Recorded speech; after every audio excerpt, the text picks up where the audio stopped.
आज हम स्टार्ट करेंगे पार्ट 14 स्ट्रेंथ ऑफ मटेरियल। ये इसका पहला प्रॉब्लम देखते हैं इस तरीके से। A simply supported beam of span L carrying a uniformly distributed load registered a deflection of Y centimetre at the centre. If the span of the beam is doubled the deflection at the centre for the same uniformly distributed load could be. ठीक है, तो हमको पता है simply supported ये हमारा ये ठीक है।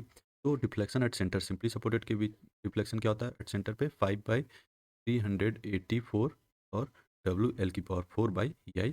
ये डिफ्लेक्शन होता है सेंटर पे कब, सिंपली सपोर्टेड बीम के केस में। ठीक है, यहाँ से आपको आइडिया लग पा रहा होगा कि डिफ्लेक्शन जो है डायरेक्टली प्रोपोर्शनल एल की पावर 4। ठीक है, तो अगर हम एल को, अगर L1 को हम 2L कर देते, डबल दुगना कर देते हैं, तो हमारा जो डिफ्लेक्शन है वो कितने टाइम्स हो जा रहा है, 16 टाइम्स हो जा रहा है एक्चुअल डिफ्लेक्शन। ठीक है, एक्चुअल। ठीक है, तो hence option D is the correct one. ठीक है, नेक्स्ट प्रॉब्लम देखते हैं जो कि हमारा प्रॉब्लम नंबर है 945। ठीक है, तो देखोगे आप बहुत सारे प्रॉब्लम्स को डायरेक्ट रिजल्ट याद करके आप सॉल्व कर सकते हैं। जैसे for this given figure slope at end B is, ठीक है, तो आपका यहाँ पे स्लोप पूछ रखा है, ठीक है, एट बी पे, तो आपको पता है डायरेक्ट ये क्या हो जाएगा, PAL/3I होता है। तो डायरेक्ट आपको रिजल्ट, स्टैंडर्ड रिजल्ट पूछे जाते हैं।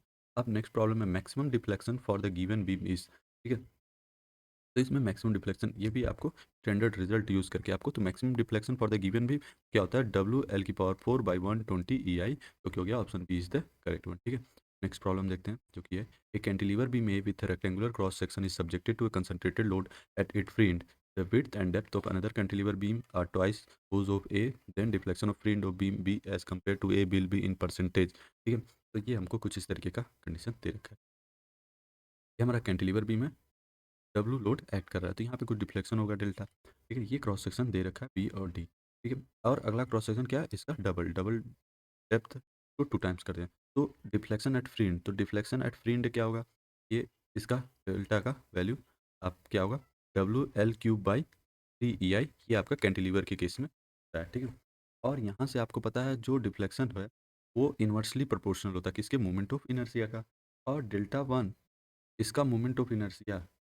ठीक है, इसका मोमेंट ऑफ क्या होगा, PD³/12। ठीक है, तो यहाँ से डेल्टा 1/डेल्टा 2, तो ये हो जाएगा I2/I1। तो I2 क्या हो जाएगा, PD³ जो B आपका 2B है, और D 2D का क्यूब डिवाइड बाई 12, यहाँ से हो जाएगा PD³/12। और ये अगर कैंसिल आउट हो क्या आएगा, 1/60, ये जो क्या जाएगा 0.0625, जो कि अप्रॉक्स हो जाएगा 6.25 पर। तो हेंस हमारा करेक्ट ऑप्शन हो जाएगा option A is the correct one. Next problem देखिए हमारा कुछ इस तरीके से है। Conjugate beam of an indeterminate structure will be which is unstable. Problem देखते हैं। A beam of overall length L reset on a two simple support with equal overhangs on both sides. Two equal loads act at the free ends. If the deflection at the center of the beam is same as at either end, then the length of the either hanging is। ठीक है, तो इस case में आपको पता है A की value क्या होता है, L-A/2√2। ठीक है, तो यहाँ से आपको A 2√2 प्लस 2 = L आ जाएगा, तो यहाँ से A की वैल्यू आपको मिल जाएगी 0.207 L, ये आपको मिल जाएगा, जो कि हमारा option B is the correct हो। ठीक है, नेक्स्ट प्रॉब्लम देखते हैं जो कि हमारा a simply supported beam A B C of length L carries a concentrated load P at an intermediate point B. If the slope at A is 0.75 times the slope at C, then the length of the portion AB is equal to। ठीक है, ये हमारा simply supported beam आपका slope दे रखा है, ये आपका हो जाएगा आपका ए पॉइंट, ये थीटा ए और ये थीटा बी, यहाँ पे हमारा पॉइंट लोड ऐड कर रहा है बी पॉइंट। तो यहाँ से हमको पता है थीटा ए क्या हो जाएगा, और ये डिस्टेंस है, ये आपका B distance, A B two B plus L divide by 6EI। ठीक है, अब सेम तरीके से थीटा सी क्या हो जाएगा, PAB A+L/6EI। और हमको गिवन डाटा क्या दे रखा है, हमको दे रखा है कि थीटा ए कितने टाइम्स, 0.75 टाइम्स। ठीक है, ये सी के है, तो यहाँ पे जस्ट पुट कर दीजिए PAB B+L divide by 6EI, theta है, और 0.5 times PAB A+L divide by 6EI। आप देखो तो बाकी तो कैंसिल आउट हो जाएगा, इस तरह आउट हो जाएगा। अब यहाँ 4L+4B 3A+3 को जस्ट फ्रैक्शन में लिख दिया हमने 3/, से आप लिखोगे A इज इक्वल टू हो जाएगा 5L/, जो कि हो जाएगा हमारा option C is the correct one. ठीक है, नेक्स्ट प्रॉब्लम देखते हैं, जो कि हमारा प्रॉब्लम 951। ठीक है, क्या कह रहा है, reaction at support A for a given propped cantilever. ठीक है, रिएक्शन पूछा, तो हमको पता है summation of B is equal to G, यहाँ से R A plus R B is equal to 1 T हो जाएगा। Summation of M A equal to zero, तो यहाँ से हो जाएगा R B two L minus 1 T into L equal to zero. R B की वैल्यू आपको मिल जाएगी 1 टी, आर बी की वैल्यू मिल जाएगी, और आर ए क्या हो जाएगा, जीरो हो जाएगा। तो हमसे आर ए पूछा था, तो ऑप्शन ए करेक्ट हुआ। ठीक है, नेक्स्ट प्रॉब्लम देखते हैं। If the length of a simply supported beam carrying concentrated load at the center is doubled, the deflection at the center will become। ठीक है, तो अगर simply supported beam carry concentrated load carry कर रखा है तरीके का, तो हमको पता है W है L/2 L/2, तो जो डिफ्लेक्शन एट द सेंटर क्या हो जाएगा, डेल्टा इक्वल टू हो जाएगा W L³/48 EI। ठीक है, ये डिफ्लेक्शन हो। ठीक है, अब क्या है कि हमारा, हम इसमें क्या कर रहे हैं, लेंथ क्या कर रहे हैं, डबल कर देना। यहाँ से आपको पता है ये जो डेल्टा वन है डायरेक्टली प्रोपोर्शनल है L³ को, और इसी तरीके delta two directly proportional, double 2 times हो जाएगा। तो यहाँ से आपको मिल जाएगा delta one upon delta two 8 × cube divide by delta 2 L1³ equal to delta 1 = 8, यहाँ से आ जाएगा डेल्टा 2, मतलब आपका delta 2 is equal to 8 time delta 1। ठीक है, hence 8 times, option C is the correct.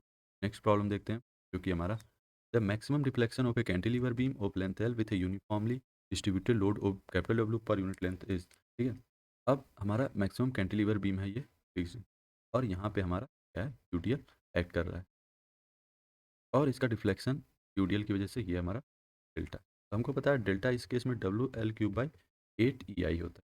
ठीक है, और स्लोप होता है आपका WL²/6 EI, तो हमसे डिफ्लेक्शन पूछ रखा है, तो ये होता है WL³/8 EI। ठीक है, प्रॉब्लम देखते हैं, प्रॉब्लम क्या कर रहा है, ये prop cantilever of span L carries a uniformly distributed load of W per unit run over it entire span, the value of prop reaction to keep the beam horizontal is. ठीक है, तो ये हमारा केस है prop cantilever. ठीक है, और अगर हम प्लस इसका आपका केस बन, ठीक है। अब deflection at B for cantilever beam with UDL is equal to deflection at B for cantilever beam with upward direction, और यहाँ पे क्या है, यूडीएल एक्ट कर, तब इस, ठीक है, इन दोनों के combination.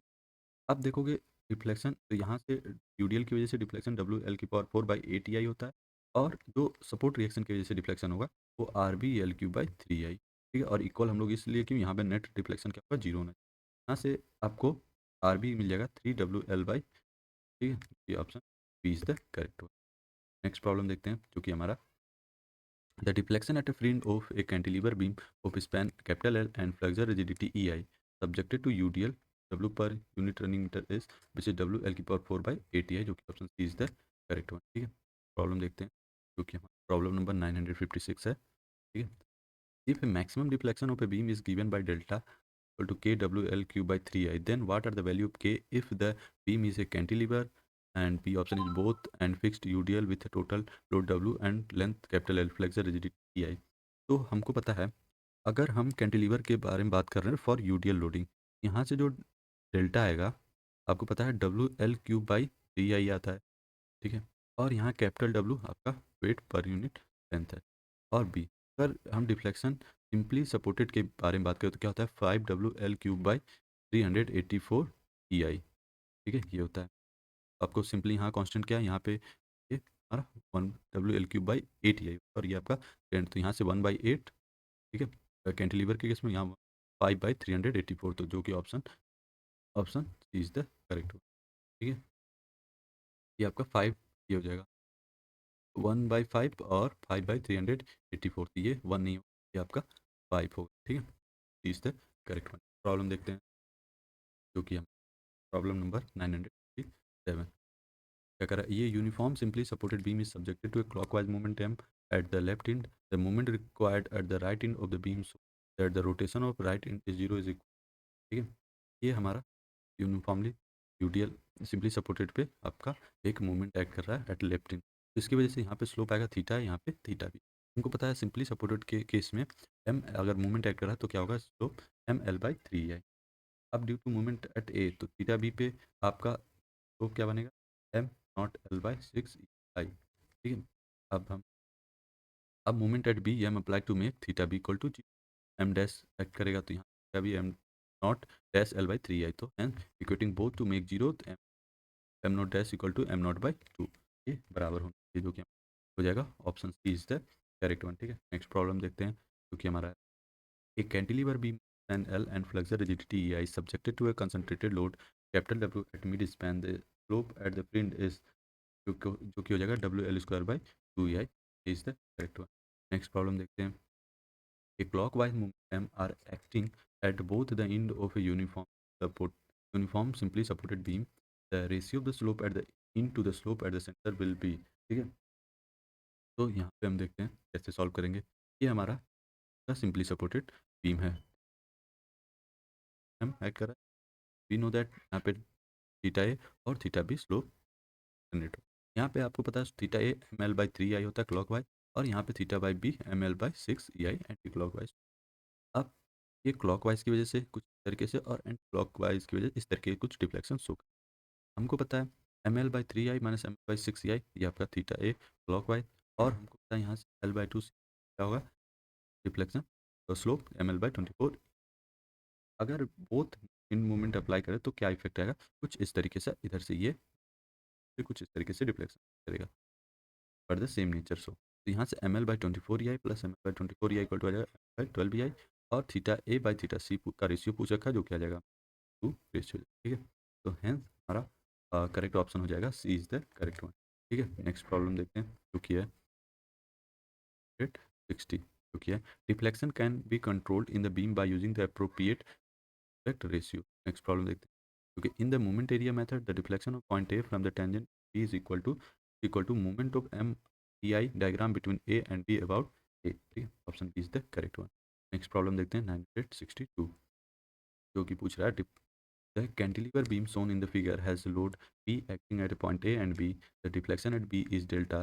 Then when the load at B is removed, when the load at A is removed, the deflection at A will be, ठीक है। तो हमको bye Maxwell reciprocal theorem use करेंगे। यहाँ से पता है डेल्टा एट ए इंटू पी पॉइंट और डेल्टा बी इंटू पी, ऐसे करेंगे तो डेल्टा ए आ जाएगा डेल्टा बी के बराबर, जो कि आ जाएगा डेल्टा, जो कि ऑप्शन करेक्ट वन। ठीक है, नेक्स्ट प्रॉब्लम देखते हैं, जो कि हमारा एक cantilever beam carries a concentrated load W at it free end at upward, the deflection at mid span of the beam will be. ठीक है, तो ये हमारा केस है, ये यल स्पैन है। ठीक है, कैंटिलीवर बीम है डब्ल्यू आपका, मिड पे अगर हम इस पॉइंट लोड को ऐड कराएं तो यहाँ पे एक मूवमेंट आ जाएगा जो डब्ल्यू एल बाई टू हो जाएगा, और यहाँ पे W point load upward direction, तो डिफ्लेक्शन ऑफ मिड स्पैन क्या हो जाएगा W L cube by three I minus square by two E I, यहाँ से एल आ जाएगा एल बाई, तो फिर यहाँ पे आप जस्ट वैल्यू पुट करेंगे W L cube by twenty four E I minus W L into L square by two into four E I, और यहाँ से आ जाएगा W L cube by forty eight E I, जो कि हमारा option C is the correct one. Problem देखिए, जो कि है for the beam so the reaction at A support B. ठीक है, आपको रिएक्शन बताना है सपोर्ट बी क्या होगा, देखते हैं इसको कैसे सॉल्व करेंगे।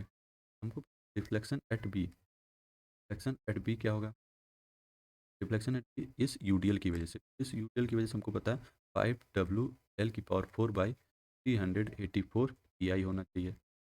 और अगर यहाँ पे रिएक्शन ऐड कर रहा है इस पॉइंट लोड की वजह से, रिएक्शन की वजह से, यहाँ पे डिफ्लेक्शन क्या होगा ड्यू टू आर बी, ये हो जाएगा आपका R B into L cube by forty eight E I. तो हमको पता है यहाँ पे जो नेट डिफ्लेक्शन है वो जीरो होगा, तो इसका मतलब ये दोनों वैल्यू एक दूसरे के बराबर हो, three hundred eighty four E I is equal to R B into L cube divide by forty eight E I. यहाँ से आपको आर बी मिल जाएगा फाइव बाई एट डब्ल्यू, जो कि हमारा करेक्ट ऑप्शन हो जाएगा, C is the correct, five W L by eight. ठीक है, नेक्स्ट प्रॉब्लम देखते हैं, जो कि हमारा कुछ इस तरीके से, system A is simply supported beam with a load P at mid-span. System B is the same beam, but the load is replaced by uniformly distributed load of intensity P by L, wherein L is the span. The mid-span deflection of system B will be which will be less than the system of A at mid-span. Option B is the correct one। ठीक है, next problem देखते हैं, the ratio maximum deflection of the beam to its span is called। ठीक है, तो हम कहते हैं maximum deflection to the beam length, ये क्या होता है हमारा stiffness of the beam। तो हैंस हमारा option C is the correct one. Problem देखते हैं जो कि है a slope at an end of a simply supported beam of span L with uniformly distributed load W per unit length over the entire span given by, ठीक है, ये हमारा UDL beam है। करती हैं आर ई निकल जाएगा जो कि आ जाएगा WL/2 और आर बी आ जाएगा W/, और हमको कॉन्जुगेट बीम से तो बेंडिंग मोमेंट डायग्राम का WL/8, और यहाँ से MEI डायग्राम कुछ इस तरीके, तो R A dash R B dash यहाँ से थीटा बराबर होगा जो कि होगा 1/2 × 2/3 L × WL/8 EI, जहाँ से आपको अभी आपको WL³/24, हमारा करेक्ट ऑप्शन हो जाएगा option C is the correct one. Next problem देखते हैं। A simply supported beam is of rectangular section. It carries a uniformly distributed load over the whole span. The deflection at the center is y. The depth of the beam is double. The deflection at the center will be, ठीक है, ये हमारा आपका simply supported beam दे रखा है, rectangular section UDL इस पे act कर रहा है होल स्पैन, y यहाँ पे डिफ्लेक्शन होता है। जो यूडीएल के केस में डिफ्लेक्शन होता है 5/384 WL⁴/ai, ठीक है, और यहाँ स्लोप का फॉर्मेशन क्या होता है WL³/4e, तो हम बी डी दे रखा है, तो 500 384 WL⁴ ई आई हो जाएगा BD³/12, ठीक है। अब अब y1 अगर हम यहाँ कर रहे हैं डेप्थ डबल कर दे रहे हैं तो 5/384 WL⁴ डिवाइड बाई 2b, ये आपका डबल हो जा रहा है Q/12, ठीक है, आ जाएगा 5/384 WL⁴/e 8BD³/12, ठीक है, यहाँ से आपका आ जाएगा 5/384 और WL⁴ BD⁴/क्यूब इंटू 1/8, मतलब ये इसके 1/8 टाइम्स हो, तो ये 1/8 टाइम्स हो जाएगा, ठीक है, ये हमारा ऑप्शन हो जाएगा C is the correct. Problem देखते हैं जो कि प्रॉब्लम नंबर 939 क्या कह रहा है। The slope at the support end of a simply supported beam subjected to uniformly distributed load W throughout its length L is equal to where elasticity E and moment of inertia I are constant, तो पता है slope क्या होता है WL²/24 EI, correct one. Problem देखते हैं the bending moment at any section in the conjugate beam gives in the actual beam which is the section. Problem देखते हैं जो कि हमारा ए beam of length L fixed by both end carries a uniformly distributed load of capital W per unit length. The deflection at the mid span is which is the ये होता है WL⁴/EI जो कि 300, जो कि करेक्ट वन। 16 केस में ये होता है, आप यहाँ पे प्रॉब्लम देखते हैं। An isotropic prismatic beam of span L as made up of हेक्टोजियस material elastic modulus C and MII and carries a mid point load capital P, deflection under the load will be, तो हमें पता है कि deflection जो आता है पता है L³/48 EI होता है। एल क्या है, एस यहाँ तो है, option D is the correct one, downward deflection सबको पता। प्रॉब्लम देखते हैं जो कि है the maximum deflection in M in the simply supported beam of span 10 metre subjected to a central point load of 100 kilometre is EI आपको दे रखा है 2 × 10⁴ किलोमीटर मीटर। तो यहाँ पे आपको पता है मैक्सिमम डिफ्लेक्शन पॉइंट लोड के केस में क्या होता है WL⁴/48 EI। यहाँ आपको पता है W की वैल्यू दे रखा है कि 100 और L आपको 10 दे रखा है, क्यूब 48 EI दे रखा है आपको 2 × 10⁴, यहाँ पे डिफ्लेक्शन आ जाएगा आपका 10/96 जो कि option B is the correct one, ठीक है। नेक्स्ट प्रॉब्लम देखते हैं जो कि हमारा 974, ठीक है। ये क्या कर रहा है the ratio of maximum deflection of a cantilever beam of span I and first is a load of A W eight the free and, second is a uniformly distributed load over entire length of total capital W is given by, ठीक है, ये beam दे रखा हमको cantilever beam, ये हमारा point load W add कर रहा है एट फ्री एंड, ये लेंथ L है, ये बी पॉइंट है, ये है, और सेम कंडीशन दे रखा है, बट यहाँ पे जो लोडिंग कंडीशन है वो हमारा UDL है, ठीक है, W का, और ये बी फ्रेंड है, ये A है। तो हमको पता है डिफ्लेक्शन B1, ठीक है, ये 1 है, ये 2, तो डिफ्लेक्शन एट B1 तो WL⁵/3EI हो जाएगा 3EI, और डिफ्लेक्शन एट B2 हो जाएगा आपका ये WL⁵/8EI। इनका रेशियो पूछ रखा है तो theta B1 divide by theta B2 ये आ जाएगा 8/3, जो कि option D is the correct हो। प्रॉब्लम देखते हैं जो कि है the deflection of a point in the real beam is numerically equal to the bending moment at corresponding point in the conjugate beam. This theorem is used for analysis of beam in which of the following method, which is a conjugate beam theory. Option C is the correct one. Next problem देखते हैं। A cantilever beam with rectangular cross section is subjected to uniformly distributed load.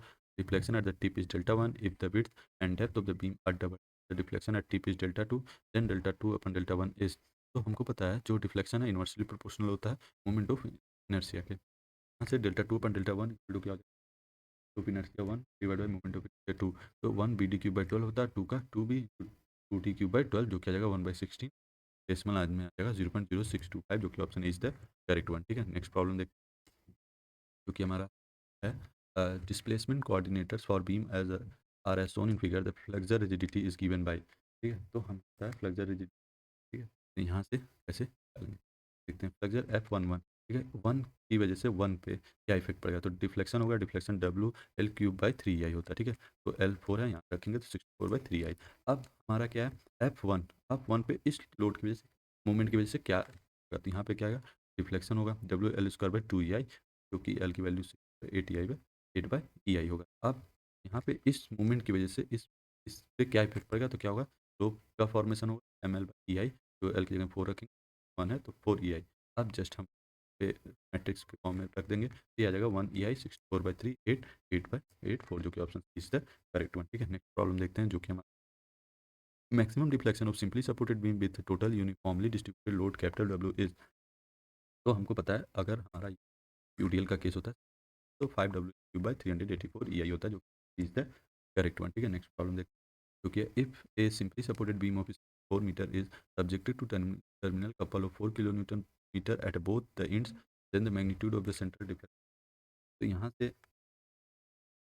Simply supported beam यहाँ पे movement act कर, तो यहाँ से central deflection क्या होगा, ये हो जाएगा ML/ATI, वैल्यू 4 है, एल आपका डिवाइड बाई ATI जो कि आ जाएगा 8/AI, जो कि option B is the correct one. ठीक है, नेक्स्ट प्रॉब्लम देखते हैं, जो कि हमारा कुछ 908 ये है, क्या बोला कि the location of a maximum deflection for a simply supported beam of a span L having point load P at a distance from the right hand end could be which is under root L square minus L minus A का whole square by 3 जो option C is the correct. ठीक है, आप चाहो तो यहाँ पे देख भी सकते हो। ठीक है, derivation.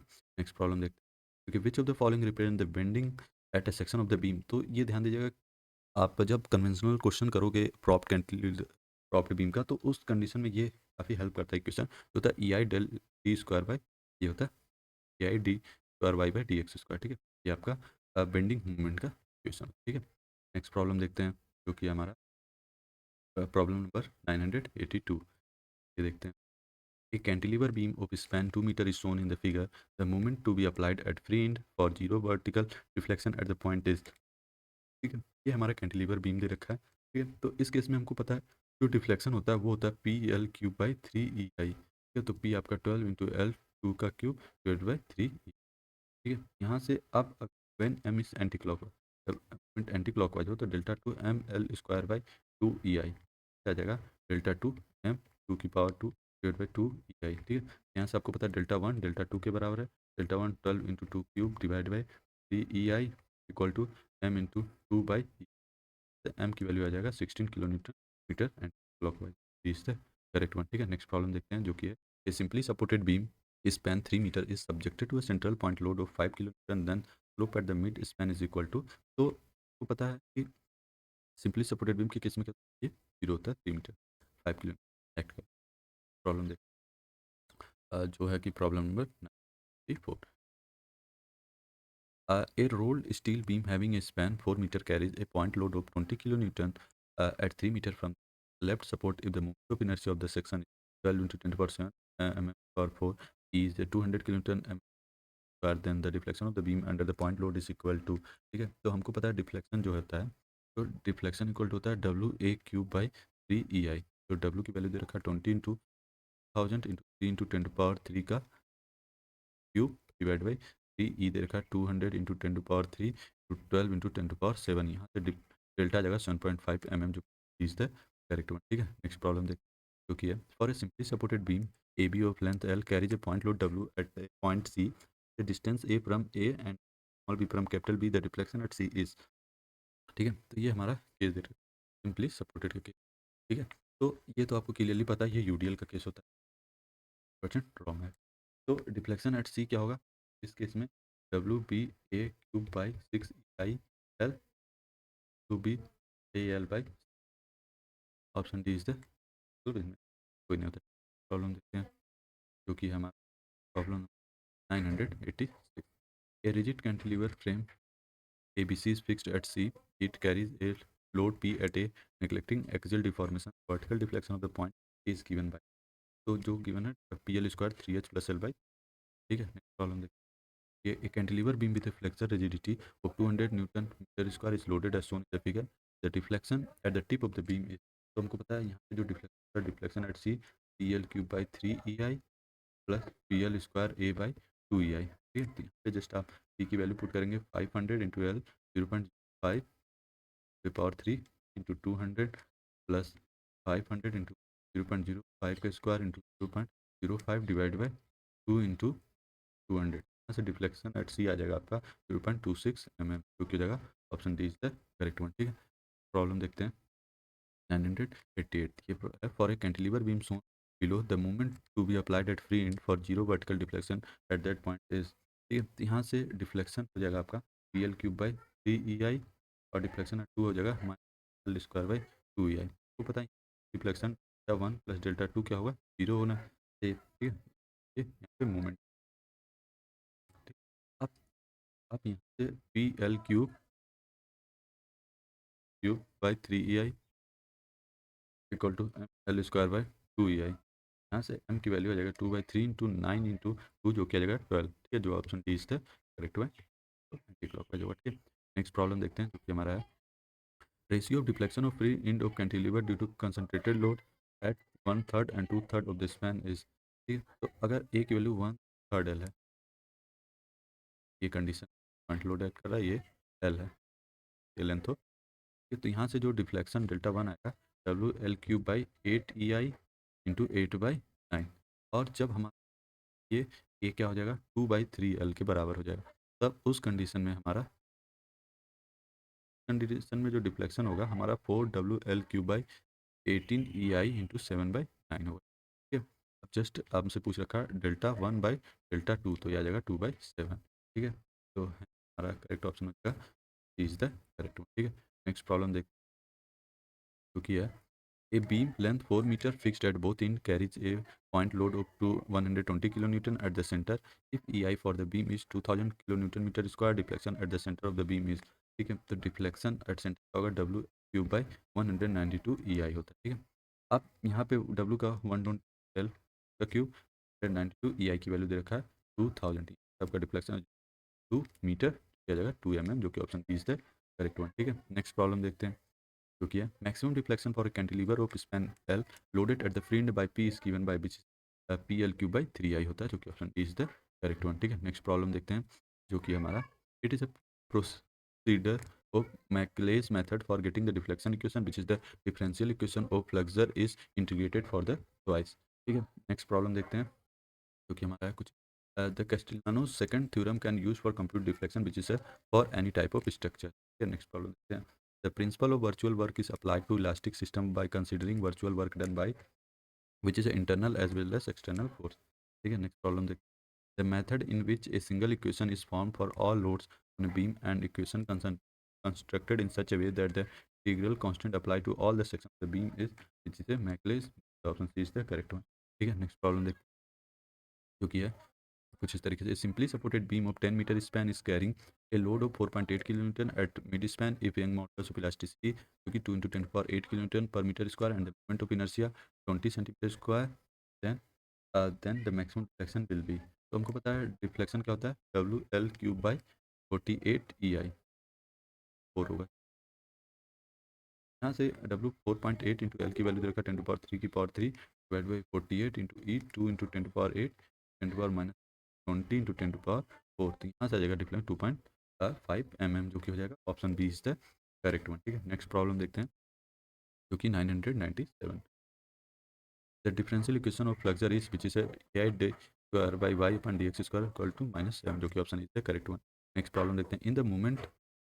In moment area method the slope of real beam at a section is represented by which force of M by EI diagram is the correct one. A fixed or clamped support in real beam becomes which is the free in conjugate beam. ठीक है.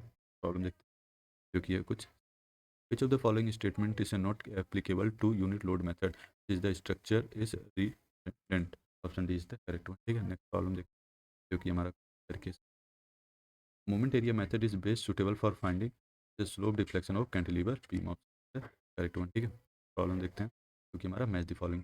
अब central deflection in the fixed beam subjected to uniformly distributed load. तो हमको पता है अगर हमारा fixed beam है, यूडीएल एक्टर है, तो इस पर हमको पता है कि डिफ्लेक्शन होगा जो कि WL³ बाई 384 EI का। ठीक है, अब central deflection in the supported beam subjected to UDL, UDL का पता है 5WL³ बाई 384 EI। ठीक है, नेक्स्ट प्रॉब्लम देखते हैं जो कि है central deflection in a simplated beam subjected to concentrated load at mid span, जो होता है WL³ बाई 48। ठीक है, नेक्स्ट प्रॉब्लम देखते हैं जो कि है deflection at a free end of a beam of a cantilever beam subjected to concentrated load at free end which is WL³ by 3E। तो hence option is the correct one. Problem देखते हैं जो कि हमारा कुछ इस तरीके से है। The first theorem of Castigliano states that in a beam or a truss subjected to any load subsystem, the deflection at any point y is given by the partial differential coefficient of x with respect to a force P acting at a point y in the direction in which deflection is desired, where x is which is a total strain energy। ठीक है, अब हम next problem देखते हैं क्योंकि हमारा कुछ इस तरीके से which of the following method is not used for the finding deflection of determinate beam, which is the placement method। ठीक है, नेक्स्ट प्रॉब्लम देखते हैं which of the following method is not used for determine slope deflection at a section in loaded beam, which is a Rankine's। Next problem देखते हैं Maclay method is also used as it's used for the method of singularity function। Next देखते हैं conjugate beam method can directly used only for which is the method of singularity function। Sorry ये में क्या होता है simply सब beam. ठीक है, option is the correct one. Next problem देखते हैं जो कि 1008 प्रॉब्लम क्या कर रहे हैं। The ratio of maximum deflection of beam simply supported at its ends with an isolated central load and that with a uniformly distributed load over its entire length is 24/15:1। ठीक है, तो यहाँ से डिफ्लेक्शन WL³/48 EI होता है और यहाँ पे UDL 5WL³/354 EI, तो उसका रेशियो 24/15:1 हो। नेक्स्ट प्रॉब्लम देखिए Three separate RCC beam carrying uniformly load has deflection of 10 mm at the center. If both ends of the beam are now fixed, the deflection at the center would be which is a 2 mm। Next problem देखते हैं The deflection at any point of a perfect time can be obtained by applying a unit load at a joint in which the direction in which the deflection is required। Problem: if the width of simply separated beam carrying a concentrated load at its center when is doubled, the deflection of the beam at the center is changed by which is changed by 1/2 times। ठीक है, next problem देखते हैं ये हमारा for a rectangular simply supported beam the deflection is which is directly proportional to the cube of its length। ठीक है, next problem देखते हैं reflection can be controlled by using the appropriate which is the span by width ratio. ठीक है, problem देखते हैं 1014। तो prismatic cantilever beam of length L carries a uniformly distributed load throughout its length if at the free end of the beam vertical deflection is 80 mm, slope of deflection is 0.02 radian, the length of beam is 1.2 meter। Option C is the correct one।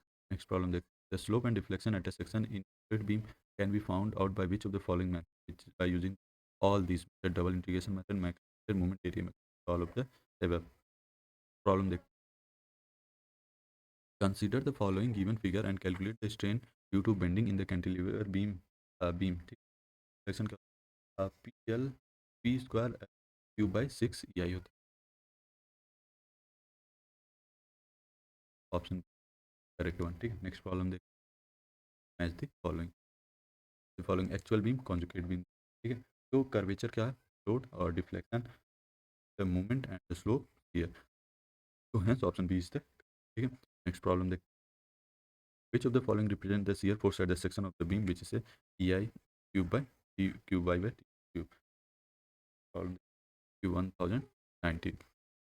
तो हम देखते हैं जो कि है virtual work option one work done by real force due to virtual display which is correct and work done by virtual force during real display also correct है। Option is the correct one. Problem देखते हैं जो कि हमारा match the following. ठीक है, इसमें आपका मैक्सिमम डिफ्लेक्शन पूछा तो एक हम ये हमारा ये कुछ WL/3I होता है, ये कैंटिलीवर बीम UDL के साथ हम ये क्या होगा WL³/8 EI और simply supported beam point load which is the WL³/48 EI और सिंपली UDL 5WL³/8 EI, तो इसलिए हमारा option A is the correct one. ठीक है, नेक्स्ट प्रॉब्लम देखते हैं क्योंकि in the slope deflection equation the deformation is considered to be caused by the bending. ठीक है, नेक्स्ट प्रॉब्लम देखते हैं जो कि है कुछ, ठीक है।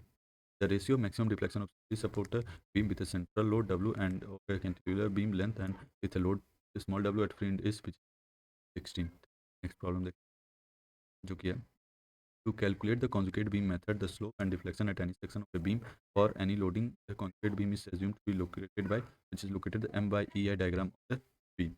ठीक है, नेक्स्ट प्रॉब्लम देखते हैं जो कि हमारा है problem number 1024। A cantilever beam of spanel uniform flexure rigidity EI is subjected to a unit couple at its free end. The deflection at the center of its beam is which is L square by 8I, option B is correct one. ठीक है, next problem देखते हैं जो कि हमारा a cantilever beam of span L is subjected to a clockwise movement at free end. What is the ratio of deflection then at free end is which is a L by 2 पे problem the ratio L by 2। Movement required to rotate near end of the prismatic beam through unit angle with translation far end being fixed will be which is the 4 EI by L, option D is the correct one. ठीक है, अब बाकी के problem हम next lecture में cover करेंगे। Next lecture में हम principal stress and principal plane theory of failure discuss करेंगे। Thank you for watching this video, please like share and subscribe this channel.